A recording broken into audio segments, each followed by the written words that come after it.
Okay, it started on the 2900 block of Denham. Baltimore is a city of neighborhoods.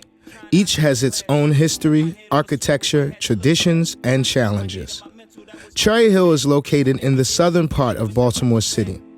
When you talk to people from Cherry Hill, they'll tell you that in the 80s and 90s, Cherry Hill was notorious for its crime and drug traffic. In 2013, a federal investigation led to the arrest of 36 rival gang members. By 2016, authorities were saying the neighborhood had seen crime go down drastically. Today, it is the home of two 21st century schools, which are new and renovated schools being built throughout the city. The schools are meant to not only prepare students for college and careers, but to serve as a hub with resources to support the surrounding community. How bad was it growing up? Significantly bad. So now we have different programs in place out here to reduce the shootings and homicides. Since they've been in the community, shootings and homicides have went down 50%. Art serves as a critical reference point in terms of providing a point of or for remembrance, also providing an opportunity for young people to be initiated into the culture that exists in the Cherry Hill.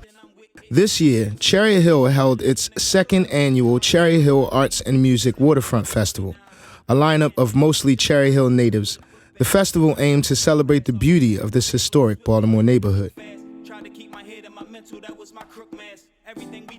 Fanon Hill is the founder of the Youth Resiliency Institute, one of the organizations behind the festival. Fusion Partnerships is an organization working to ensure Baltimore residents have equitable access to resources and opportunities. You look around Baltimore and you have certain communities that have multiple festivals every year. When we did our research, we realized that in communities like Cherry Hill, there were festivals in the past, art-based programs in the past, 50s, 60s, 70s. Amazing artists have come out of Cherry Hill. But we looked at where the funding was going, and we looked at the programming that existed in Cherry Hill, and we saw a void. The culture of Cherry Hill is different than the culture of Harlem Avenue with Reverend Willie Ray. You feel a different energy, a different vibration, and so artistry allows you to represent, to celebrate your community with that homegrown vibration without anyone saying that's wrong, do it this way, do it that way. No, we do it our way. Longtime resident Shirley Folks says it's the work that people like Fanon and organizations like Safe Streets have been able to do to bring back a sense of community that was once taken away by gun violence and drugs. Today, it's getting better. It's slower, but it's getting better. And more of the community is putting in to help make it better. It has helped tremendously. And we try to support them and go to their events and donate when we have to and just be a part of it to let people know we support them so that they're not alone. And we know with them we're not alone. Warren Williams Sr. is the site director of Safe Streets, Cherry Hill. Safe Streets works to be a liaison between the community and those who are involved in illegal activity.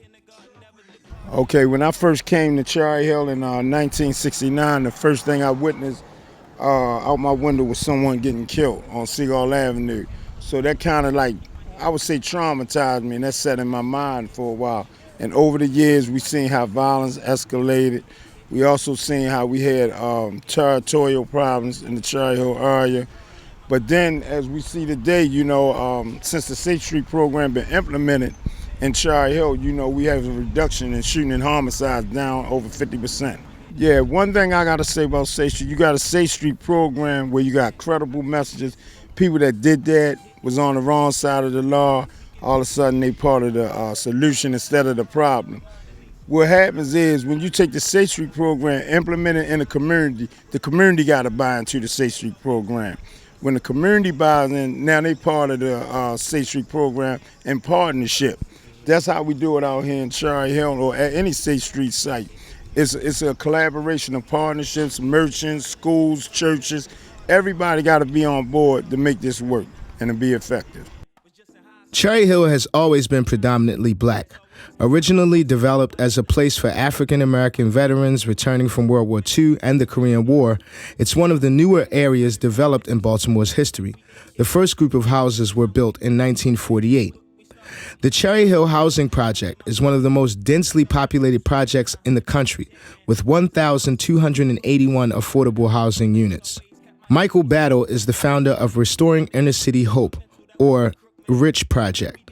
For the past 7 years, the program has held an annual block party to showcase local talent and family activities and host organizations who provide resources from job placements to backpacks and school supplies to trauma and grief counseling. So growing up in Cherry Hill, we had a lot of different programs that was open, things for the kids to do.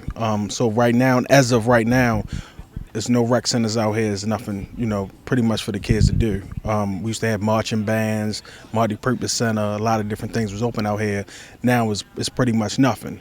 So our slogan is to be light in dark places. So we come out here and just give different events, strength building, community events, providing valuable resources for the community, and things for kids to do in a safe environment. They can be children. Yeah, so that's what we do. Both Warren and Michael talk about the importance of partnering with local schools and bringing as many different groups to the table as possible. Fanon says there are still challenges, but through the arts and continued community building, Cherry Hill will be the place to be. Well, everything stemming from, policy from the past. Cherry Hill, during the 40s, as a result of redlining, black folk, our mothers, our fathers, our great-grandparents were forced to a polluted peninsula that is now known as Cherry Hill.